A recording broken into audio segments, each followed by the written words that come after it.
Ini bahan ni weh, rekod. Tanggungjawab orang perempuan dua je, melayan suami, melahirkan anak, itu sahaja. Yang lain, kemas rumah, besarkan anak, jaga anak, bagi didikan ke anak, masak, kemas, sental bilik air, kemas rumah, ruang tamu, luar dalam, depan belakang, jaga rumah, kemas rumah, semua tanggungjawab suami. Balik ni isteri tanya suami, abang dengar tak ceramah tadi yang tu? Kalau yang pasal tanggungjawab isteri dengan suami tu lah, oh abang time tu menterlelap tu tak perasan. Tu yang bini rakam tu kan. Tak, ni saya cerita tu terang ni, tapi dengar sampai habis. Cuma yang cuma tu dia tak rakam.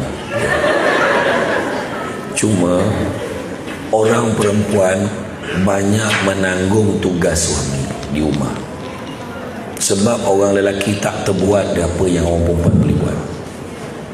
Masak, kemas rumah, sental bilik air, jaga anak, bagi didikan dekat anak, itu semua adalah tugas lelaki yang orang perempuan pangku. Jadi kalau orang lelaki faham benda ni, mudah. Jadi dia akan appreciate, masihlah sayang kemas rumah hari ni, ya Allah, abang tak terbuat apa yang saya buat ni. Orang perempuan akan bahagia macam tu. Orang perempuan ni, makanan ni untuk makluman lelaki ni, makanan dia kena puji dia, cantiknya isteri abang, bagusnya. Dia kalau kita tak puji, dia tanya. Tu masalah tu. Kita masuk bilik air, dia boleh lepas sental bilik air, cuci bilik air, orang lelaki tak perasan benda ni, sebab dia banyak benda-benda besar nak fikir masalah camp, nak fikir masalah negara, ekonomi semasa. Jadi kau tanya soalan yang susah tu bila dia keluar datang toilet, perasan tak bilik air tu? Itulah saat paling susah dalam hidup lelaki. Perasan tak dalam bilik air tu?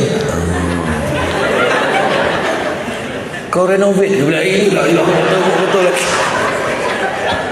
Lelaki tak perasan benda tu.